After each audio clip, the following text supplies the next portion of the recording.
I think one of the most important lessons I ever learned is it's okay if people hate me. Now, don't get me wrong, I'm not saying it's good if people hate me. Generally, spending a lot of time hating anyone isn't good for you, so it's not good for them. But over the years, I can happily say most of the enemies that I've collected have all turned out to be pretty fucking awful people. And sometimes the best thing for your reputation is when an awful person won't stop talking shit about you. I know it's counterintuitive, but when people know that an awful person hates someone, something happens in people's brains where they assume that person is actually good, which is not actually how it works. Sometimes you can get entire camps of people who are feuding, and both groups are filled with more shitty, brazen assholes on display than a conservative funeral after party. Back when I was in Bible college, I came out of the closet and people had opinions, and a lot of those opinions were very uninformed. But there were two guys in particular. We'll call them Mike and Ike. And Mike was sometimes pretty likable, though he was the sort of person who I don't think ever really appreciated that Stephen Colbert's bit was ironic. And Ike was the sort of person who you try and be friends with because deep down you really think that you can teach him social skills, but it turns out you can't. These two both considered themselves to be my friends. They weren't. And they also believed that if they got a degree from a college that allowed a godless homosexual to graduate, then that would somehow cause churches that might look to hire them to think that they were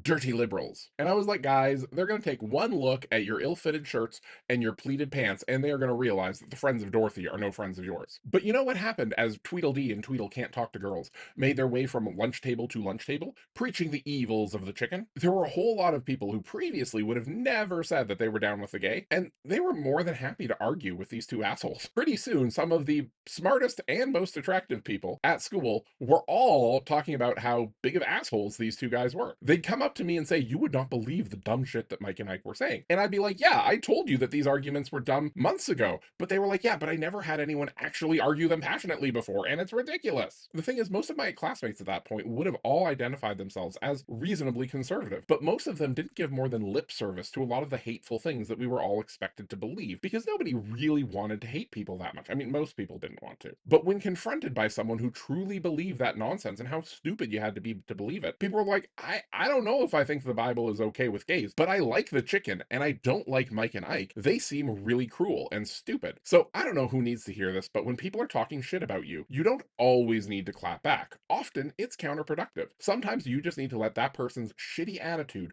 create their own aroma and you just stay out of it and let people see where that stink really is coming from.